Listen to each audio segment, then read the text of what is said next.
Hi everyone. இன்னைக்கு கிளாஸ்ல நம்ம மகாஜனபதாஸ் அப்படின்ற ஒரு குரூப் ஆஃப் கிங்டம்ஸ் பத்தி தான் நம்ம பார்க்க போறோம். ஓகேவா?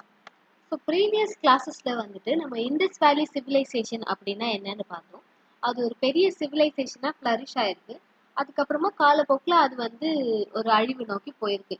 இதே பாயிண்ட் ஆஃப் டைம்ல வந்துட்டு ஆரியன்ஸ் அப்படின்ற ஒரு குரூப் ஆஃப் பீப்புள் வந்துட்டு இண்டஸ் ரிவரை நோக்கி செட்டில் ஆக ஸ்டார்ட் பண்றாங்க. அந்த குரூப் ஆஃப் பீப்புள் வாழ்ந்த டைமை நம்ம வேதிக் பீரியட் அப்படின்னு சொல்றோம். ஸோ இந்த டைம்ல வந்துட்டு 4 வேதாஸ் வந்து நம்மளுக்கு எழுதுறாங்க. ரிக் வேதா, யஜுர்வேதா, சாமவேதா அண்ட் அதர்வண வேதா. இந்த வேதாஸை வச்சுதான் அந்த மக்கள் எப்படி வாழ்ந்தாங்க அப்படின்னு நம்ம புரிஞ்சுக்கிறோம். ஸோ இந்த பீரியடுமே ஒரு டைம்ல டிக்ளைனுக்கு வருது. இந்த டிக்ளைன் ஆகுற டைம் வந்துட்டு மகாஜனபதாஸ் அப்படின்னு ஒரு குரூப் ஆஃப் பீப்புள் வந்துட்டு எவால்வ் ஆக ஸ்டார்ட் பண்றாங்க. எதுக்காக அப்போ வேதிக் பீரியட் டிக்ளைன் ஆச்சுன்னா, இவங்களுக்கு வந்து நிறைய அக்ரிகல்ச்சரல் சர்ப்ளஸ் வந்து இருந்துச்சு. ஸோ சாப்பாடு வந்து நிறைய ப்ரொடியூஸ் பண்ண ஸ்டார்ட் பண்ணதுக்கு அப்புறம் இவங்களுக்கு வந்து அயர்ன் டூல்ஸை வச்சு வேற வேற இடத்துக்கு வந்து காட்டெல்லாம் கிளியர் பண்ணி அக்ரிகல்ச்சரை இன்னும் எக்ஸ்பேண்ட் பண்ண ஸ்டார்ட் பண்ணாங்க. இதனால இவங்களுக்குள்ள டெரிட்டோரியல் டெவிஷன்ஸ் வந்துச்சு. ஸோ வந்து இது வந்து ஒருத்தவங்களோட ஏரியா, இது வந்து இன்னொரு மக்கள் வாழக்கூடிய ஏரியா அப்படின்னு ட்ரைப்ஸ்ல இருந்து அப்படியே கிங்ஸ், டெரிட்டரி இந்த மாதிரி வந்து டிவைட் ஆக ஸ்டார்ட் பண்ணாங்க. ஸோ இந்த பீரியட்ல வாழ்ந்த மக்களை தான் நம்ம மகாஜனபதாஸ் அப்படின்னு சொல்றோம். ஓகேவா? ஸோ இதே டைம்ல வந்துட்டு பேரலா ஜெயினிசம், புத்திசம் அப்படின்ற ரிலீஜியஸ் மூவ்மெண்ட்ஸ் எல்லாம் வந்து டெவலப் ஆக ஸ்டார்ட் ஆகுது. ஸோ இதை பத்தி தான் நம்ம இந்த கிளாஸ்ல பார்க்க போறோம். ஓகேவா? ஸோ ஃபர்ஸ்ட் வந்து நான் சொன்ன மாதிரி அயர்ன் டூல்ஸ் வந்து 6th சென்ச்சுரி பிசியில வந்து ரொம்ப அதிகமாக யூஸ் பண்ண ஸ்டார்ட் பண்ணுறாங்க. இதன் மூலியமா வந்து கிரெயின்ஸ் எல்லாம் வந்து நிறைய ப்ரொடியூஸ் பண்ண ஸ்டார்ட் பண்ணுறாங்க. இதே மாதிரி அயர்ன் டூல்ஸை வந்து வேற பர்பஸ்க்கும் வந்து யூஸ் பண்ண ஸ்டார்ட் பண்ணுறாங்க. எதுக்குன்னு பார்த்தீங்கன்னா, நிறைய மாடர்ன் வெப்பன்ஸு, மிலிட்ரிக்கு தேவையான எக்யூப்மெண்ட்ஸ் இந்த மாதிரி விஷயங்கள் எல்லாம் அவங்க டெவலப் பண்ண ஸ்டார்ட் பண்ணுறாங்க. ஸோ இப்படி இவங்க ஹைலி டெக்னாலஜி யூஸ் பண்ணுறதால இவங்க அப்படியே ட்ரைபல் சொசைட்டில இருந்து அப்படியே டெரிட்டோரியல் சொசைட்டியா வந்து மாற ஸ்டார்ட் பண்றாங்க. அதாவது அவங்க காட்டை எல்லாம் கிளியர் பண்ணி அப்படியே மூவ் ஆகி வேற வேற ரிவர்ஸ் நோக்கி நகர்ந்து போய் அவங்க டெரிட்டரியா எக்ஸ்பேண்ட் பண்றாங்க. ஸோ இப்படி எமர்ஜ் ஆகுற ஒரு குரூப் ஆஃப் பீப்புளை தான் நம்ம ஜனபதாஸ் அப்படின்னு சொல்றோம். ஓகேவா? ஸோ அப்போ இந்தியன் ஹிஸ்டரியிலேயே ஃபர்ஸ்ட் டைம் ஒரு டெரிட்டரியை வச்சு ஒரு குரூப் ஆஃப் பீப்புள் நகர ஆரம்பிக்கிறாங்க. அப்படிதான் அவங்க பேரையும் அவங்க கிங்டமையும் அவங்க டினோட் பண்ணிக்கிறாங்க. ஸோ இவங்கள தான் வந்து நம்ம ஜனபதாஸ் அப்படின்னு சொல்றோம். ஸோ இந்த ஜனபதாஸ் அப்படின்ற மக்கள் தான் வந்துட்டு வேதிக் ஏஜ்ல ரொம்ப பவர்ஃபுல் கிங்ஸா இருந்தாங்க. ஸோ இந்த ஆரியன்ஸ் எல்லாம் ட்ரைப்ஸா இருக்கும்போது அவங்கள ஜனாஸ் அப்படின்னு சொல்றோம். ஜனபதாஸை வந்து நீங்க 2 வார்த்தையா பிரிச்சு பார்க்கலாம். ஜனாஸ் அப்படின்னா மக்கள், பதாஸ் அப்படின்னா பாதம் அப்படின்னு நம்ம வச்சுக்கலாம். ஸோ அந்த ஜனங்க எல்லாருமே எங்க அவங்க பாதத்தை வச்சிருக்காங்களோ அந்த இடம் எல்லாத்தையுமே வந்து ஜனபதாஸ் அப்படின்னு அவங்க சொல்றாங்க. ஸோ அதே மாதிரி இதை வந்துட்டு இரா ஆஃப் செகண்ட் அர்பனைசேஷன் அப்படின்னு சொல்றாங்க. எதுக்குன்னு நீங்க பாத்தீங்கன்னா, இந்த குரூப் ஆஃப் பீப்புள் வந்துட்டு ரொம்ப அர்பனைஸ்ட் வே ஆஃப் லிவிங்கை வந்து திருப்பி கொண்டு வந்திருக்காங்க. ஸோ ஃபர்ஸ்ட் நம்மளுக்கு இந்தியாவில் வந்து அர்பன் சொசைட்டின்னு நம்ம பார்த்தோம்னா அது வந்துட்டு இண்டஸ் வேலி சிவிலைசேஷன் அப்படின்னு நம்ம சொல்றோம். ஸோ அதே மாதிரி ஒரு ஸ்ட்ரக்சர்ட் வே ஆஃப் லிவிங்கை வந்து இவங்க கொண்டு வராங்க. அதனால இவங்களுக்கு இரா ஆஃப் செகண்ட் அர்பனைசேஷன் அப்படின்னு ஒரு பேர் கொடுத்துருக்காங்க. ஸோ நான் முன்னாடியே சொன்ன மாதிரி ஜனபதா அப்படின்னா அந்த ட்ரைப்ஸ் எங்க கால் வச்சாங்களோ அந்த இடத்துக்கு பேர் தான் ஜனபதா அப்படின்னு பேர் வச்சிருக்காங்க. ஸோ இந்த ஜனபதாஸ் வந்து பேசிக்லி எப்படி எவால்வ் ஆயிருக்காங்கன்னா, அவங்க ரிசோர்ஸஸ்க்காகவும் இல்லை அவங்க டாமினன்ஸை எஸ்டாப்ளிஷ் பண்றது மூலியமா கிங்டம்ஸ் எல்லாம் ஸ்ப்ரெட் பண்ணியிருக்காங்க. ஸோ இப்படி யார் அதிகமான டாமினன்ஸ் வச்சு நிறைய கிங்டம்ஸ் வந்து கான்குவர் பண்றாங்களோ அவங்கள வந்து மகா ஜனபதாஸ் அப்படின்னு நம்ம சொல்றோம். ஸோ ஜனபதாஸ்லேயே கிரேட்டஸ்ட் குரூப்ஸை வந்து நம்ம மகா ஜனபதாஸ் அப்படின்னு இந்த பீரியட்ல சொல்ல ஸ்டார்ட் பண்றோம். இந்த மகா ஜனபதாஸ் வந்துட்டு மொனார்கி சிஸ்டம் ஃபாலோ பண்ணியிருக்காங்க. அதாவது அவங்க கிங் என்ன சொல்றாங்களோ அதை தான் எல்லாருமே கேட்பாங்க. ஸோ இப்படிதான் வந்துட்டு ஜனபதால இருந்து மகா ஜனபதாக்கு வந்து அப்படியே டிரான்ஸ்ஃபார்ம் ஆயிருக்கு நிறைய கிங்டம்ஸ். ஸோ இவங்க வந்து ட்ரைபல் சொசைட்டியா வாழ்ந்ததுல இருந்து அப்படியே டெரிட்டோரியல் ஸ்டேட்ஸா வந்து மாற ஸ்டார்ட் பண்ணியிருக்காங்க. இதுக்கு முன்னாடி வந்து வழி வழியா அவங்க ஒரு குரூப் ஆஃப் ட்ரைப்ஸா வாழ்ந்திருக்காங்க. இப்போ அந்த ட்ரைபல் ஐடென்டிட்டியை விட்டுட்டு இவங்க வந்து டெரிட்டரியை வந்து அவங்க ஐடென்டிட்டியா ஆக்கிட்டாங்க. அதே மாதிரி இவங்க வேற வேற இடத்தையும் வந்து அப்படியே கான்குவர் பண்ணும்போது அப்படியே ஸ்ப்ரெட் ஆகவும் ஸ்டார்ட் பண்றாங்க. இந்த டைம்ல தான் வந்துட்டு நம்மளுக்கு அக்ரிகல்ச்சர் டூல்ஸ் நிறைய இருக்கிறதால நிறைய சர்ப்ளஸ் கிரெயின்ஸ் எல்லாம் வந்து அவங்க கிட்ட இருக்கு. ஸோ ஒருத்தர்கிட்ட வந்து கம்மியா இருக்கு சர்ப்ளஸ் கிரெயின்ஸ், இன்னொருத்தர்கிட்ட வந்து அதிகமா இருக்கு. ஸோ அதனாலேயே வந்து சொசைட்டில இன்னும் பிரிவினை வந்து ஏற்படுது. ஓகேவா? ஸோ அதே மாதிரி இந்த கிங்ஸ் என்ன பண்ணியிருக்காங்கன்னா, இந்த சர்ப்ளஸா இருக்க கிரெயின்ஸ் எல்லாம் அவங்க கலெக்ட் பண்ணி வச்சுக்கிட்டு இல்லாதவங்களுக்கு வந்து கொடுக்கறது, இந்த மாதிரி ரீடிஸ்ட்ரிபியூஷன் சிஸ்டம்லாம் வந்து ஃபாலோ பண்ணியிருக்காங்க. இந்த பிரிவினையினால எந்த பிரச்சனையும் வரக்கூடாது அப்படின்னு லா அண்ட் ஆர்டர் வந்து ஃபார்ம் பண்ணியிருக்காங்க. அதே மாதிரி லாஸ்ட் கிளாஸ்ல பார்த்த மாதிரி ஒரு ஹைரார்கி சிஸ்டமும் இவங்க வச்சிருக்காங்க. இந்த பிராமணா, சத்ரியா, வைஷ்யா, சூத்ரான்னு பார்த்தோம் இல்லையா, வர்ணா சிஸ்டம். அந்த மாதிரி இவங்களும் வந்து ஒரு ஹைரார்கிக்கல் சொசைட்டியா தான் வாழ்ந்திருக்காங்க. இதுதான் வந்து மகாஜனபதாஸ்னு டிரான்ஸ்ஃபர்மேஷன் ஆகும்போது நடந்த சில சேஞ்சஸ். ஸோ இப்படியெல்லாம் சொல்லும்போது இதோட சோர்சஸ்லாம் எங்கேருந்து நம்மளுக்கு கிடைக்குதுன்னு பார்த்தீங்கன்னா, மெயின்லி சான்ஸ்கிரிட் டெக்ஸ்ட்ல இருந்து தான் நம்மளுக்கு கிடைக்குது. அதுல ஒரு இம்பார்ட்டன்ட் புக்குன்னு பார்த்தீங்கன்னா அங்குத்தர நிகாயா அப்படின்னு ஒரு புக் இருக்கு. இது வந்து ஒரு புத்திஸ்ட் ஸ்கிரிப்சர். அந்த டைம்ல வாழ்ந்த மக்களோட சோஷியோ பொலிட்டிக்கல் கண்டிஷன்ஸ் எப்படி இருக்கு, அவங்க கல்ச்சுரல் கான்டெக்ட் எல்லாம் எப்படி எவால்வ் ஆயிருக்கு, இந்த மாதிரி விஷயங்கள் எல்லாம் தான் இந்த புக் வந்து வெளிப்படுத்துது. இன்னொரு புத்திஸ்ட் ஸ்கிரிப்ட் பாத்தீங்கன்னா மகாவஸ்து அப்படின்ற ஒரு புக் தான். இந்த டைம்ல மகாஜனபதாஸ் வந்து எப்படி எவால்வ் ஆயிருக்காங்க அப்படின்ற டீட்டெயில்ஸ் எல்லாமே இந்த புக்ல வந்து எழுதியிருக்காங்க. இன்னொரு புக் பாத்தீங்கன்னா ஜெயின் புக் இருக்கு, அதுக்கு பேரு பகவதி சூத்ரா. ஸோ இந்த புக்ஸ்லயும் வந்துட்டு வேற வேற மகாஜனபதா கிங்டம்ஸ் வந்துட்டு எப்படி எவால்வ் ஆயிருக்காங்க, என்னெல்லாம் அவங்க கிங்டம்ஸ் இருந்திருக்கு அப்படின்ற மாதிரி சில இன்ஃபர்மேஷன்லாம் கொடுக்குது. ஓகே. ஸோ இப்போ இந்த மகாஜனபதாஸ்குள்ளேயே வந்து 2 டைப் ஆஃப் அட்மினிஸ்ட்ரேஷன் வந்து நம்ம பார்க்குறோம். இப்போ நம்ம ஊர்ல பாத்தீங்கன்னா சிட்டி, வில்லேஜ் அப்படின்னு அட்மினிஸ்ட்ரேஷன் டைப்ஸ் இருக்கு இல்லையா. ஸோ அந்த மாதிரி வந்து இங்க 2 அட்மினிஸ்ட்ரேஷன் டைப்ஸ் நம்ம பார்க்கலாம். ஃபர்ஸ்ட் டைப் வந்துட்டு ராஜ்யாஸ், அதாவது அரசர் வந்து என்ன சொல்றாங்களோ அதை கேட்டு வாழ்றது தான் மொனார்கி சிஸ்டம் அப்படின்னு நம்ம சொல்றோம். ஸோ அதை வந்து அந்த டைம்ல ராஜ்யாஸ் அப்படின்னு சொல்லியிருக்காங்க. ஸோ கிங் என்ன சொல்றாங்களோ அதை வந்துட்டு எல்லாரும் கேட்டு வாழ்வாங்க. கிங் கிட்ட மட்டும்தான் அந்த சென்ட்ரலைஸ்ட் பவர் இருக்கும். ஓகேவா. ஸோ இன்னொரு டைப் ஆஃப் அட்மினிஸ்ட்ரேஷன் நம்ம பார்த்தோம்னா ஒலிகார்கி அப்படின்ற ஒரு அட்மினிஸ்ட்ரேஷன் டைப் ஃபாலோ பண்ணியிருக்காங்க. ஸோ அந்த டைம்ல அதை எப்படி கூப்பிட்டுருக்காங்கன்னா கானாஸ் இல்லைன்னா சங்காஸ் அப்படின்னு 2 டைப்பா கூப்பிட்டுருக்காங்க. ஸோ இவங்க வந்து எப்படி அவங்க லீடரை செலக்ட் பண்றாங்கன்னா ஹை நோபல் கேரக்டர் இருக்கிறவங்க, அந்த கம்யூனிட்டிலேயே ரொம்ப பெரியவங்களா இருக்கிறவங்க, இல்லைன்னா ரொம்ப பணம் செல்வாக்கு இருக்கிறவங்க, இந்த மாதிரி ஏதாவது ஒரு கேரக்டரிஸ்டிக்ஸ் வச்சு அவங்க லீடரை சூஸ் பண்றாங்க. ஸோ இவங்கள தான் வந்து நம்ம நான் மொனார்கிக்கல் ஸ்டேட்ஸ் அப்படின்னு சொல்றோம். ஸோ இந்த 2 டைப்ஸ் ஆஃப் அட்மினிஸ்ட்ரேஷன் வச்சு தான் மகாஜனபதாஸ் வந்து வாழ்ந்திருக்காங்க. ஓகே. ஸோ இப்போ இந்த மகாஜனபதாஸ் வந்து ப்ரெசன்ட் டேல எங்க அவங்களோட செட்டில்மெண்ட்ஸ் இருக்குன்னு நம்ம பார்க்கலாம். ஸோ நம்ம வேதிக் பீரியட்ல பார்த்தோம்னா இந்த இண்டஸ் ரிவரை ஒட்டியும், அப்புறம் யமுனா, கங்கா இந்த மாதிரி ரிவர்ஸ் ஒட்டியும் இருந்திருக்காங்க. ஆனா இவங்க வந்து இன்னும் ஃபர்தரா எக்ஸ்பேண்ட் ஆகி பீகார், உத்தரப்பிரதேஷ் இந்த மாதிரி ஸ்டேட்ஸ்ல வந்து இந்தியால இருக்காங்க. அது போக பாகிஸ்தான், ஆப்கானிஸ்தான், நேபாள், பங்களாதேஷ் இந்த மாதிரி பக்கத்து கண்ட்ரீஸ்லயும் வந்துட்டு இந்த செட்டில்மெண்ட்ஸ் வந்து இருந்திருக்கு. ஸோ இப்படி பார்க்கும்போது இந்த மகாஜனபதாஸ் அப்படின்றது வந்து ஒரு குரூப் ஆஃப் பீப்புள் கிடையாது. இது டிஃப்ரெண்ட் டிஃப்ரெண்ட் டெரிட்டரிஸ் அப்படின்னு நான் முன்னாடியே சொல்லிட்டேன். ஸோ அந்த டிஃப்ரெண்ட் டெரிட்டரிஸை வந்து நம்ம 16 டைப்ஸ் தான் பிரிக்கிறோம். ஸோ இந்த 16 டெரிட்டரிஸ் எங்க இருக்கு அப்படின்னு நம்ம மேப்ல பார்க்கலாம். ஸோ நான் சொன்ன மாதிரி பாகிஸ்தான், ஆப்கானிஸ்தான், பங்களாதேஷ் இந்த மாதிரி பக்கத்து ஸ்டேட்ஸ் எல்லாத்துலேயும் வந்து இவங்க இருக்காங்க. அதே மாதிரி நீங்க நல்லா நோட்டீஸ் பண்ணி பார்த்தீங்கன்னா இவங்க எல்லாருமே ஏதோ ஒரு ரிவர் அதோட ட்ரிபியூட்டரியை ஒட்டி தான் இவங்க சிவிலைசேஷனை ஸ்டார்ட் பண்ணியிருக்காங்க. ஸோ இதுலயே மோஸ்ட் பவர்ஃபுல் டெரிட்டரி அப்படின்னு சொல்றது வந்து மகதா அப்படின்ற ஒரு எம்பையர் தான். ஸோ இவங்க தான் அந்த 16 மகாஜனபதாஸ். அங்கா, மகதா, காசி, வத்சா, கோசலா, சௌரசேனா, பாஞ்சலா, குரு, மத்யா, சேடி, அவந்தி, காந்தர், காம்போஜ், அஸ்மகா, வாஜி, மல்லா. இவங்க எல்லாரும் தான் 16 மகாஜனபதாஸ். இதுலயே மோஸ்ட் பவர்ஃபுல் மகாஜனபதா அப்படின்னு பிரைஸ் பண்ணப்படுறது வந்து மகதா அப்படின்ற எம்பையர் தான். ஸோ இவங்க ஏன் பவர்ஃபுல் அப்படின்றத வந்து நம்ம வர ஸ்லைட்ஸ்ல பார்க்கலாம். ஸோ இந்த மகதா எம்பையருக்கு வந்து ஜியாகிரபி ஒரு பெரிய அட்வான்டேஜா இருந்திருக்கு.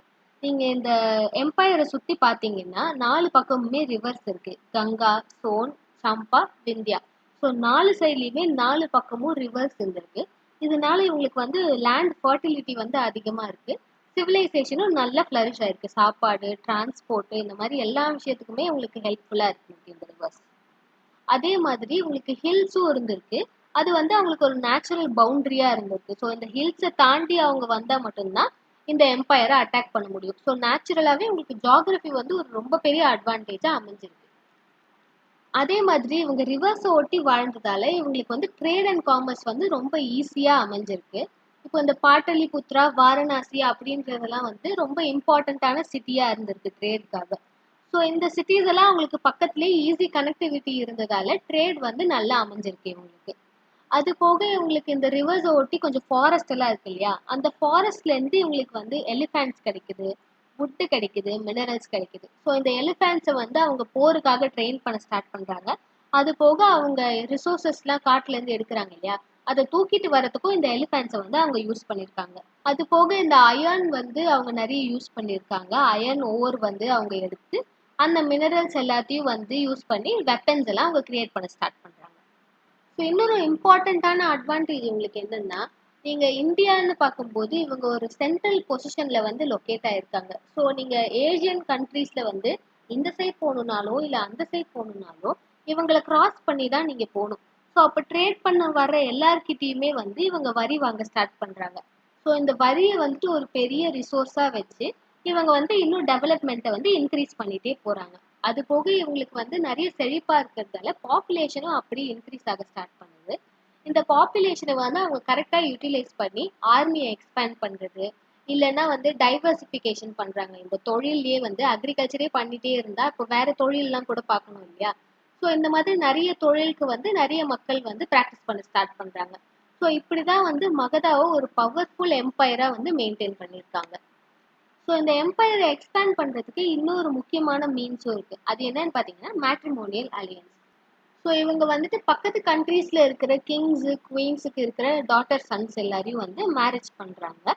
ஸோ இந்த மேரேஜ் மூலியமா வந்துட்டு இவங்களுக்கு டிரான்ஸ்ஃபர் ஆஃப் ப்ராப்பர்ட்டி வந்து நடக்குது. இது போக கான்குவெஸ்ட் அப்படின்னு சொல்றோம், அதாவது போர்க்காலத்துல போய் சண்டை போட்டும் அதுல வின் பண்றவங்க வந்துட்டு இந்த டெரிட்டரி எல்லாம் கெயின் பண்ணியிருக்காங்க.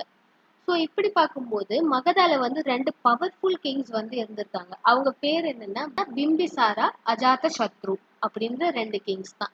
இவங்க பீரியட்ல தான் வந்துட்டு மகதா எம்பையர் ரொம்ப ஃபாஸ்டா எக்ஸ்பேண்ட் ஆக ஸ்டார்ட் பண்ணிட்டு ரொம்ப பவர்ஃபுல்லான எம்பையராகவும் அந்த டைம்ல இருந்திருக்கு. ஓகேவா.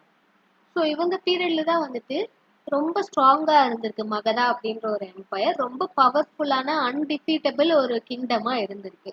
ஸோ இவங்களுக்கு வந்து இன்னொரு ஹைலைட்டா இருந்தது வந்து அவங்களோட ஸ்ட்ராங் மிலிட்ரி பவர் தான்.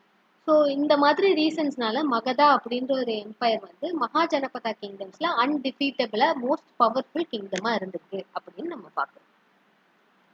ஸோ இப்போ நம்ம மகாஜனபதாஸோட கண்டினியூவேஷனே நம்ம பார்க்கலாம். இவங்களோட அட்மினிஸ்ட்ரேஷன் எப்படி இருந்திருக்குன்னா கிங்ஸ் அண்ட் மினிஸ்டர்ஸ் வச்சுதான் அட்மினிஸ்ட்ரேஷன் நடந்திருக்கு. ஸோ நம்ம இந்த சோழா எம்பையர்லாம் பார்க்கும்போது கூட எப்படி பார்க்குறோம், ஒரு கிங் இருக்காங்க, அவங்களுக்கு ஒரு மந்திரி இருக்காங்க, அந்த மந்திரி என்ன சொல்றாங்களோ அதை கேட்டு இந்த ராஜா வந்து அட்வைஸ் வச்சு நடந்துப்பாங்க. ஸோ அதுலயே என்ன மந்திரிங்க இருக்காங்கன்னா ஃபைனான்ஸ், ஜஸ்டிஸ், டிஃபென்ஸ் இந்த மாதிரியான சில முக்கியமான விஷயங்களுக்கு தான் இந்த மந்திரி எல்லாம் அட்வைஸ் பண்றாங்க. இது போக இன்னும் ஸ்மாலர் யூனிட் ஆஃப் அட்மினிஸ்ட்ரேஷன்லாம் இருக்கு. அதுதான் வந்து கிராமம் அப்படின்னு நம்ம சொல்றோம். இந்த கிராமத்தை பார்த்துக்கிறவங்களை வந்து நம்ம காமினி அப்படின்னு நம்ம கூப்பிடுறோம். இந்த காமினி எல்லாம் என்ன பண்ணுவாங்கன்னா டாக்ஸ் வந்து போடுவாங்க. இப்போ இந்த அக்ரிகல்ச்சர் சோர்சஸ்லாம் வந்து அவங்க யூஸ் பண்றாங்க இல்லையா, ஸோ அதுக்காக இவங்களுக்கு டாக்ஸ் மாதிரி கேட்டு அதுல இருந்து இந்த கிங்டமோட ட்ரெஷரி எல்லாம் வந்து அப்படியே எக்ஸ்பேண்ட் பண்ணிட்டே போறாங்க. ஸோ நான் முன்னாடியே சொன்ன மாதிரி இப்போ நம்ம அக்ரிகல்ச்சர்ல இருந்து எக்ஸ்பேண்ட் ஆகி வேற வேற தொழிலுக்கு போக ஸ்டார்ட் பண்ணும்போது அதுக்கேற்ற மாதிரி கிளாஸ் டிவிஷனும் வந்து இங்க கிரியேட் ஆகுது. ஸோ அந்த கிளாஸ் டிவிஷனை வந்து எப்படி சொல்றாங்கன்னா nobles, traders, farmers and labourers. Higher போஸ்ட்ல இருக்கிறவங்க வந்து நம்ம நோபல்ஸ் அப்படின்னு சொல்றோம். வணிகம் பண்றவங்களை வந்து நம்ம ட்ரேடர்ஸ் அப்படின்னு சொல்றோம். இந்த வணிகம் பண்ண போற ப்ராடக்ட்ஸை வந்து கிரியேட் பண்றவங்க வந்து ஃபார்மர்ஸ் அப்படின்னு சொல்றோம். இது போக சில மேனுவல் லேபர்ஸ் எல்லாம் இருக்கும் இல்லையா, அந்த வேலையை பார்க்கறதுக்காக லேபரர்ஸ் அப்படின்ற ஆளை வந்து அவங்க எடுத்துக்கிறாங்க. ஸோ அதே மாதிரி ஒரு கிங்டம்க்கும் இன்னொரு கிங்டம்க்கும் ரிலேஷன்ஸ் டெவலப் பண்றதுக்காக அவங்க வந்து வேற கிங்டம்ஸ்ல இருந்து மேரேஜ் அலையன்சஸும் ப்ரொபோஸ் பண்ணி கல்யாணம் பண்ணியிருக்காங்க. இவங்க என்னதான் டைவர்சிபிகேஷன் மெயின்டைன் பண்ணியிருந்தாலும் அக்ரிகல்ச்சர் தான் இவங்க மெயின் ஆக்குபேஷனா இருந்திருக்கு. ஸோ அக்ரிகல்ச்சர் மூலியமா வர ப்ராடக்ட்ஸையும் இல்லை வந்து ஆர்டிசன்ஸ் வந்து பண்ற ப்ராடக்ட்ஸையும் வந்து இவங்க ட்ரேட் பண்ணி வேற கண்ட்ரீஸ்க்கு வித்துருக்காங்க. இது போக காயினேஜ் அப்படின்ற ஒரு ஆக்குபேஷனை வந்து இவங்க எடுத்திருக்காங்க. அதாவது ட்ரேட் பண்றதுக்கு தேவையான இந்த காப்பர் காயின்ஸ், சில்வர் காயின்ஸ் இது எல்லாத்தையும் வந்து அச்சடிச்சு அப்படியே டிரான்சாக்ஷன் எனேபிள் பண்றதுக்காக காயினேஜ் அப்படின்ற ஒரு மெத்தடை வந்து இவங்க கொண்டு வந்திருக்காங்க. ஸோ பார்ட்டர் சிஸ்டம்னா உங்களுக்கு தெரியும் இல்லையா, ஒரு பொருளை கொடுத்து இன்னொரு பொருள் வாங்குறது. பட் அந்த மாதிரி இல்லாம காயின் வச்சு அவங்க டிரான்சாக்ஷன் பண்றாங்க. காயின்னா ப்ரெஷியஸ் மெட்டல்ஸ் வச்சு அவங்க பண்ணாதானே அதுக்கு ஒரு வேல்யூ இருக்கும். ஸோ அதனாலதான் சில்வர் அண்ட் காப்பர் யூஸ் பண்ணி இவங்க இந்த காயின்ஸ் எல்லாம் பண்ணியிருக்காங்க. ஸோ நான் முன்னாடியே சொன்ன மாதிரி இதே டைம்ல தான் வந்து நம்மளுக்கு புத்திசம் அண்ட் ஜெயினிசம் வந்து டெவலப் ஆக ஸ்டார்ட் ஆயிருக்கு. ஸோ அதனால இந்த டைம்ல வாழ்ந்த மக்கள் வந்துட்டு ஹிந்துவிசம், புத்திசம், ஜெயினிசம் இந்த 3 கல்ச்சரையும் வந்து அவங்க ஃபாலோ பண்ணியிருக்காங்க. அந்த டைம்ல இருந்த கிங்ஸ் கூட இந்த 3 ரிலீஜனுக்குமே ரெஸ்பெக்ட் கொடுத்து அதை ஃபாலோ பண்ணவும் ஸ்டார்ட் பண்ணியிருக்காங்க. ஸோ என்னதான் நம்ம மகா ஜனபதாஸ் அப்படின்னு இவங்களை ஒரு சிங்கிள் என்டிட்டியா நம்ம டிஸ்கிரைப் பண்ணாலும் இவங்களுக்குள்ளேயே நிறைய பிரிவினை இருந்திருக்கு. இந்த பிரிவினைனால நிறைய சண்டையும் வந்து வந்திருக்கு. இந்த கிங்டம்ல யார் வந்து பெரிய ஆளு, யாரோட டெரிட்டரி பெருசு, இந்த மாதிரி சண்டைகள்னால அவங்களுக்கு நிறைய ஆர்மி வந்து தேவைப்பட்டுச்சு, நிறைய எக்யூப்மெண்ட்ஸ் வந்து தேவைப்பட்டுச்சு. ஸோ அந்த டைம்ல அப்போ ஆர்மி எப்படி இருந்திருக்குன்னா யானைப்படை, குதிரைப்படை, காலாட்படைன்னு சொல்லுவாங்க இல்லையா. ஸோ இந்த மாதிரி டிவிஷன்ஸோட தான் அவங்க ஆர்மி வச்சிருக்காங்க. இது போக ஒரு பர்சனல் ஆர்மி மாதிரி வச்சிருக்காங்க. ஸோ அதாவது ஒரு ரொம்ப ஸ்மால் குரூப் ஆஃப் பீப்புளை வந்துட்டு கிங்கு கூட எப்பயும் இருக்கிற மாதிரி அவங்க ஒரு பர்சனல் லாயல் ஆர்மியை வந்து மெயின்டைன் பண்ணியிருக்காங்க. ஸோ இப்படி ரெகுலரா அவங்க வார்ஸுக்கு போகும்போது கிங்கு கூடயே இருக்கிறதுக்காக அந்த பர்சனல் ஆர்மி பிளஸ் இந்த யானைப்படை, குதிரைப்படை, காலாட்படை வந்து எப்பவுமே அவங்க ரெடியா வச்சிருந்திருக்காங்க. ஸோ இந்த டைம்ல ஆர்கிடெக்சர் அப்படின்னு நீங்க பாத்தீங்கன்னா டெம்பிள்ஸ், ஸ்தூப்பா அப்படின்ற சில ஸ்ட்ரக்சர்ஸ் எல்லாம் இவங்க பில்ட் பண்ண ஸ்டார்ட் பண்றாங்க. அது எல்லாத்துலயுமே ரொம்ப நுணுக்கமான டிசைன்ஸ் எல்லாம் இவங்க செதுக்குறாங்க. இந்த டைம்ல தான் நம்மளுக்கு புத்திசம், ஜெயினிசம் வருது இல்லையா. ஸோ அந்த கல்ச்சரையும் எக்ஸ்பிரஸ் பண்ற விதமா நிறைய ஆர்கிடெக்சரை வந்து இவங்க இன்ட்ரடியூஸ் பண்றாங்க. ஸோ மகாஜனபதாஸ் வந்து நம்ம இந்தியன் ஹிஸ்டரிக்கு விட்டுட்டு போன சில இம்பார்ட்டண்ட்டான கான்செப்ட்ஸ் என்னதுன்னா டெரிட்டோரியல் ஸ்டேட்ஸை வந்து இவங்க ஃபார்ம் பண்றாங்க அப்படின்னு நம்ம பார்த்தோம். அதே மாதிரி அர்பனைசேஷன் என்ற கான்செப்டையும் இவங்க கொண்டு வராங்க. இப்போ கிங்னு இருக்காங்கன்னா அந்த கிங் வாழ்ற இடத்த வந்து நம்ம கேபிட்டல் சிட்டி அப்படின்னு சொல்றோம். ஸோ இந்த இடத்த நோக்கி தானே எல்லா ட்ரேடும் வந்து அப்படியே டெவலப் ஆகும். ஸோ ட்ரேட் அண்ட் காமர்ஸும் அந்த இடத்த நோக்கி டெவலப் ஆகுது. ஸோ அதனால கல்ச்சுரல் டிவைடும் வந்து இந்த டைம்ல நம்ம நோட்டீஸ் பண்றோம். இப்போ இந்த கேபிட்டல் சிட்டியில வாழ்றவங்களுக்கு வந்து ஒரு விதமான கல்ச்சர் இருக்கலாம். அதே மாதிரி இந்த சப் சிட்டிஸ் இருக்கும் இல்லையா, அந்த கிராமம் அந்த மாதிரி இடங்கள்ல வந்து கல்ச்சர் வேற மாதிரி டெவலப் ஆகலாம். ஸோ இந்த கல்ச்சர்லயே வந்து டிஃப்ரென்சஸ் கூட நம்ம அர்பனைசேஷன்னால நோட்டீஸ் பண்ண ஸ்டார்ட் பண்றோம். ஸோ அதே மாதிரி பொலிட்டிக்கல் அலையன்சஸ், இப்போ மகா ஜனபதாஸ்குள்ள எவ்வளோ பிரிவினை இருந்தாலும் அவங்களுக்குள்ளேயே அவங்க பொலிட்டிக்கல் அலையன்ஸ் மாதிரி வச்சுக்கிறாங்க. ஸோ எங்களுக்கு வந்து இந்த ரிசோர்ஸ் தேவைப்படுது, நீங்க எங்களுக்கு அனுப்புங்க, நாங்க வந்து அதுக்கு பதிலாக உங்களுக்கு இந்த பொருள்லாம் தரோம் அப்படின்ற மாதிரி சில அலையன்சஸ்லாம் வச்சுக்கிறாங்க. இது பேசிக்லி பொலிட்டிக்கல் கெயின்காக தான் மெயின்டைன் பண்றாங்க அப்படின்னு நம்ம பார்க்குறோம். ஸோ இந்த டைம்ல தான் வந்து வேர்ல்டில் நிறைய சிவிலைசேஷன்ஸ்லாம் டெவலப் ஆக ஸ்டார்ட் பண்ணுது. ஸோ இவங்க கூட வந்து ட்ரேட் அண்ட் காமர்ஸ் மெயின்டைன் பண்ணி இந்தியாவை வந்து ஒரு ஹிஸ்டாரிக்கல் சிக்னிஃபிகன்ஸ் உள்ள ஒரு இடமா வந்து டெவலப் பண்ணுறாங்க இந்த டைம்ல. ஸோ இதெல்லாம் தான் வந்து மகாஜனபதாஸ் நம்ம இந்தியன் ஹிஸ்டரிக்கு வந்து கொடுத்த சில கான்ட்ரிபியூஷன்ஸ் அப்படின்னு நம்ம பார்க்குறோம். ஸோ இப்படி நல்ல ஃப்ளரிஷான ஒரு சிவிலைசேஷன் வந்து கண்டிப்பாக ஏதோ ஒரு பாயிண்ட்ல வந்து டிக்ளைனை நோக்கி மூவ் ஆக ஸ்டார்ட் பண்ணும். ஸோ அந்த டிக்ளைன் வந்து எப்படி நடந்துருக்கு மகாஜனபதாஸ்க்கு அப்படின்னு நம்ம பார்க்கலாம். ஸோ ஃபர்ஸ்ட் நம்ம பார்த்தோம்னா வீக் ரூலர்ஸ் வந்து ஒரு ரீசனாக ஸ்டேட் பண்ணுறாங்க. ஸோ நம்ம வந்து மகாஜனபதாஸ்லேயே இந்த 16 கிங்டம்ஸ் பார்த்தோம் இல்லையா. ஸோ அப்போ அவங்களுக்குள்ள எவ்வளோ பிரிவினை இருந்திருக்கும். ஸோ அந்த பிரிவினையை வந்து ஒரு அட்வான்டேஜாக யூஸ் பண்ணி ஃபாரின்லேருந்து வர கிங்ஸ் வந்து கான்குயர் பண்ணியிருக்கலாம் அப்படின்னு ஒரு ரீசனாக சொல்கிறாங்க. இல்லைன்னா அக்ரிகல்ச்சர் வந்து அவங்க இம்ப்ராப்பராக ப்ராக்டிஸ் பண்ணதால இல்லை வந்து தப்பான முறைகள்ல வந்து இதை கையாண்டதால அக்ரிகல்ச்சர் வந்து டிக்ளைன் ஆயிருக்கலாம், அதனால வந்து இந்த சிவிலைசேஷன் டிக்ளைன் ஆயிருக்கலாம் அப்படின்னு இன்னொரு ரீசன் சொல்றாங்க. ஸோ இன்னொரு ரீசன் பார்த்தீங்கன்னா பவர் வந்து சென்ட்ரலைஸ்டா ஒரு ஆள் கிட்ட மட்டும் இருக்குன்னா ஒரு புரட்சி மாதிரி கண்டிப்பா ஏற்படும் இல்லையா. ஸோ அப்படி ஏதாச்சும் ஒரு புரட்சி மூலியமா வந்து இந்த கிங்டம்ஸ் எல்லாம் அழிஞ்சிருக்கலாம் அப்படின்னு ஒரு ரிவோல்ட் மாதிரி சஜஸ்ட் பண்றாங்க. ஸோ இப்படி வந்து வீக் ரூலர்ஸ்னாலையோ இல்லை எக்கனாமிக் டிஸ்ட்ரெஸ்னாலையோ இல்லை ஃபாரின் இன்வேஷன்ஸ் இந்த மாதிரி ரீசன்ஸ்னால தான் மகா ஜனபதாஸ் அப்படின்ற ஒரு கிரேட் கிங்டம் வந்து டிக்ளைன் ஆயிருக்கலாம் அப்படின்னு ஹிஸ்டாரியன்ஸ் வந்து ரீசன் பண்றாங்க. ஸோ இந்த டிக்ளைன் ஆகுற டைம்ல தான் வந்து பாத்தீங்கன்னா மௌரியன் எம்பையர் அப்படின்ற ஒரு புது எம்பையர் வந்து இந்தியாவில எமர்ஜ் ஆக ஸ்டார்ட் பண்ணுது. 4th century BCE இவங்க எமர்ஜ் ஆகுறாங்க. இவங்க என்னெல்லாம் இந்தியன் ஹிஸ்டரிக்கு கான்ட்ரிபியூட் பண்ணியிருக்காங்க அப்படின்றத நம்ம நெக்ஸ்ட் கிளாஸ்ல பார்க்கலாம்.